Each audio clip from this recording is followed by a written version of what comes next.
Welcome back, people, to Welcome's Football Talk. I'm back again with another video. Firstly, I would like to say thank you for people showing appreciation and love to my first video. I'm forever grateful. This is only the beginning. But yeah, we're back again with this video today. I'll be talking about Liverpool season so far and my whole kind of view. So yeah, don't forget to like, share, comment, subscribe, even dislike if you want. If you don't like the video, please let me know why. But yeah, all of that, you know the drill. But yeah, let's get straight into it. So Liverpool, um, where did I start? Well, I got my injuries, losing at home for the front three. Well, I'll start off by saying what was my expectation going to this season. Um, I'm confident. I'm always gonna back my team. I was after last season. I went into this season saying we're gonna win it again. I confidently said that. I did. I'm not gonna shy away from that. I said that we're gonna win the season. We're gonna win this season again. But boy, I was wrong. I was very naive. I guess there was alarm bells ringing even when we beat Leeds 4-3. There was alarm bells there. The 7-2 loss against Aston Villa. What a freak of a game that was. I'm not even gonna say because Adrian was in goal. Like, listen, Aston Villa just came. They were on it that day, and Van Dijk was playing. You feel me? So, and Gomez had a mare, I must say. But I will start with the back with our defense. I've said from last season, the last couple back end of the season, I did say that Van Dijk and Gomez should be dropped, only just to give them some time to rest, and just we. But I think by then we all knew that Liverpool were winning this season. When we came back from the the what was it from the break of football because of the whole COVID thing. Our first game was against Crystal Palace. I would have liked to see a bit of rotation with our players. It would have been nice if we had Reece Williams come in, have a couple game time under his belt as well, alongside Van Dijk or alongside or Gomez. You know, it would have been nice to see that sort of change. I've been saying that Van Dijk, he kind of slipped up a bit near the end of the season, got a bit too complacent alongside Gomez as well. I would have liked just a bit of rest from the back four. I think because you already know you won the season, I guess we was going for the points tally as well, but we fumbled the bag when we lost against Man City. So but by then we all knew that we won the season. So but it is what it is. Moving on to this season, like I said, there was alarm bells ringing from even the 4-3 against Leeds. That I generally, even Leeds were champions with the championship, but I did expect we should have. We didn't play that good. You know what I mean? It was really end to end, and I was a bit surprised by that because, especially, I know Leeds is obviously new into the Premier League, and I thought maybe they were just excited, but I thought, well, we should have tried to contain that, but we didn't. But hey ho. Let's start with injuries. Injuries has been a big factor at our club. We lost Van Dijk, we lost Gomez, we lost Hendo, we lost Fab a bit as well. Even when we got Thiago got injured for a bit as well. Also, there's a few COVID. A few of our players got COVID. Salah got COVID. Timakas got COVID.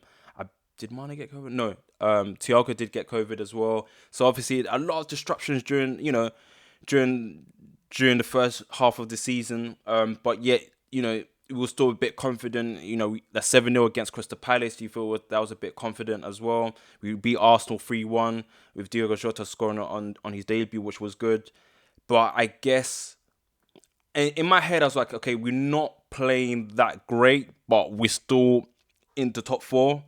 But it just went down. You know what I mean? I will start with Everton. Even though we drew that game, that's the game that at Goodison. We played at Goodison in the first half. Yeah, the first game we played at Goodison. That's when Jordan Pickford injured Van Dijk. I'm not gonna lie. I'm gonna say it right now. Fuck him. He's a waste man. Just unaware. Just so rational. I can't even explain it. Like, I'm lost for words for that sort of challenge that you've done. Like, not even just on Van Dijk. If I just saw that if it was another game, let's say, for example, De Gea done that to let's say Mason Mount, like I would be like, what the fuck is that all about? Do you get what I'm saying? Like that, there's no way a goalkeeper should be making that sort of challenge. Hold and behold, we found the news that Van Dijk will be out for the season, and you can just imagine, because Van Dijk is such a rock and a solid, and we've not hyped him up, but like Van Dijk has been that person for us. You know, we was desperate for a defender, a rock solid defender, a commanding defender, and we got that with Van Dijk. Even if I was a player at Liverpool and I found out one of the best centre backs in the world is injured, it's gonna spread some nerves throughout the team, and I think that did. So I think having Van Dijk out, I was very like, ooh, this is bad, and because you don't have a backup as well. Like I must say, like compared to Man City, when this season, Laporte and John Stones has been like on par. Do you get what I'm saying? They've been John Stones has changed his whole game. He's in a first team sheet. You know what I mean? And I've always said that John Stones has been a good player. I don't know what happened to him last season, but John Stones has been a player. I've seen him at Everton, and I remember him being a good player. But the likes of Diaz coming in and Laporte, fam, you still got backup. I think during a couple of days ago, during the FA Cup or I think a league game, I think Pep just decided, I'm gonna bench Diaz and I'll put Laporte in. Laporte and Stones will play, or I might just put Laporte and Diaz. You know, that sort of interchange of partnerships as well, which I think Klopp doesn't do. I mean, he sticks with just Van Dijk and Klopp. Van Dijk and Gomez. And you've seen that the last 2 seasons that it's just been Van Dijk and Gomez. Although obviously you had Lovren coming into play, even though we beat Everton last season 5-2. That was I think Van Dijk and Lovren played, but Lovren left obviously. But yeah, so no backup, no replacements as well. We only had youngsters alongside. So obviously you got Nat Phillips, you got Reece Williams. That was our centre halves, if I'm not mistaken. Yeah. So that obviously just spreaded like wildfire the nerves, and I think losing also Joe Gomez during the international break in training with a season-long injury as well. You can just imagine how Liverpool fans was just like, what the fuck? Do you get what I'm saying? You had Fab going at centre half, who Fab for us at CDM is just sweeper, hoover. Do you know what I mean? Cleaning stuff up all the times. You feel me? Fab always gives that sort of presence where if I was a centre back, I feel confident to see that Fab is that guy. Do you get me? I recently watched an interview with Nat Phillips, and he was talking about the RB Leipzig game, and he felt very confident because he had someone like Fab. Even though he probably pushed forward, he knew that Fab was just there running, intercepting, sweeping up as well. See that confidence that Fab brings in CDM, but we lost that when we had to bring him into defence, and we had to bring Hendo. Hendo in a 4-3-3. Hendo plays on the right side, helping out Trent. If Trent's bombing out forward, you will see Hendo stay back and push into the right back, and then you'll probably see, for example, Gomez. Gomez will be a bit higher up, but then you had Fab will kind of drop back a bit with Van Dijk, and then Robbo, like Robbo will be up as well. So you basically had Robbo and Trent playing, like, let's say Trent playing right wing, and Robbo playing left wing.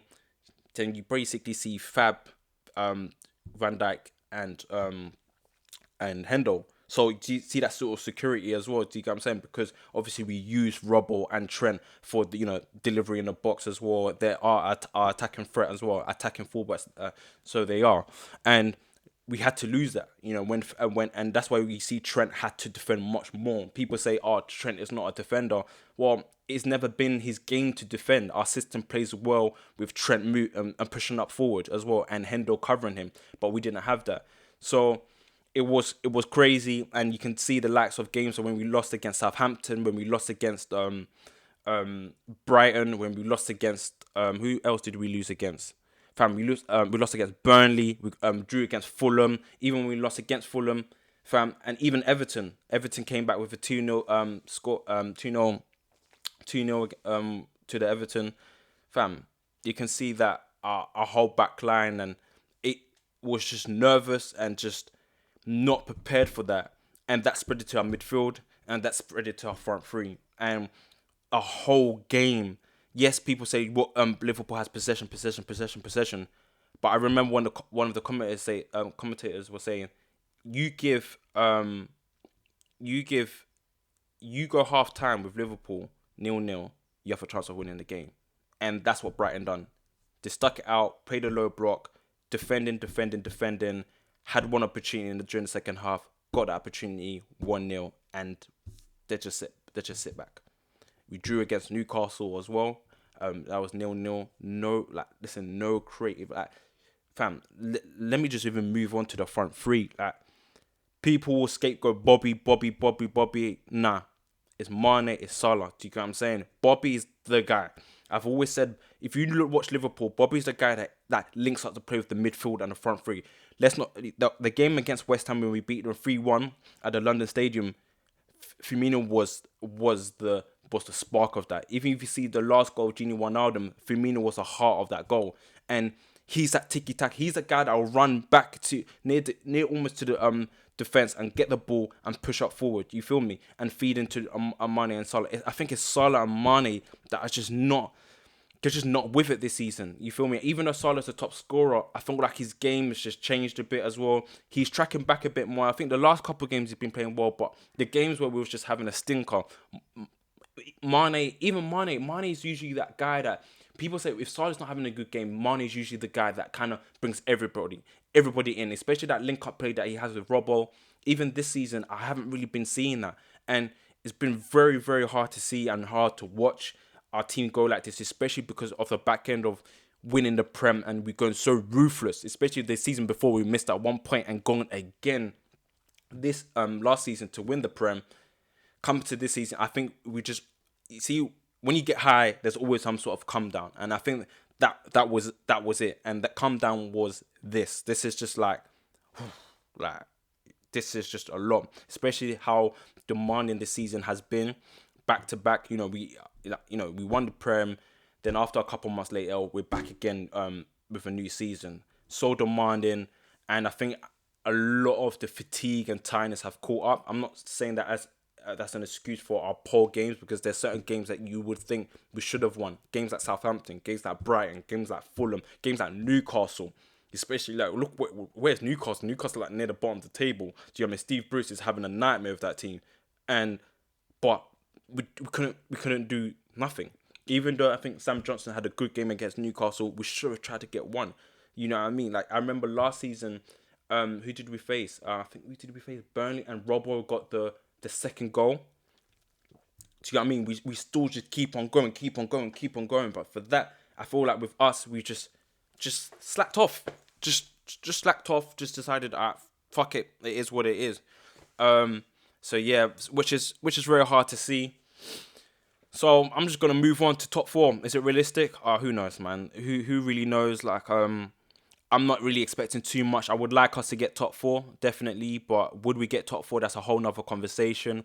We still have a couple fixtures, tough fixtures. Even Arsenal came back to draw 3-3 with West Ham. We have Aston Villa as well. So we have Aston Villa, Arsenal. I can't remember the rest of the games. I think even we got Champions League draw as well against Real Madrid. But yeah, top four. I'm not, if we do, great. If we don't, it is what it is. I'm kind of over this season. I don't really care where we finish, to be honest. So yeah, and I remember one of Klepp's press conference. Sorry, he said, if you're only here to win, to be in Champions League football, then I don't want you. Do you know what I mean? This is if you're good with us during the good times, you have to be here with us during the bad times, and I think that's rightly so. So if we do get Champions League football next season, great. If we don't, we don't. I already done my Champions League draw and what I think about Liverpool doing in the Champions League. Go and check that out in my first video. So it is what it is. I'm not really expecting too much or too less. I'm just going to take it game by game. I know that's a bit cliche, but it is what it is. But yeah, that's it. That's my Liverpool review. We've been shit, and there's no denying that. We've been crap, awful, dreadful, but it is what it is, and we'll see what happens. So yeah, thanks for watching my video. Obviously I'm doing this on my Mac, and they say if you have to upload it on YouTube, you have to do 15 minutes. So I'm checking the time. Anyways, comment, share, subscribe, all of that. Take care, stay safe, stay blessed, and you never walk alone. That's corny. Don't do that again. All right, cool. Bye.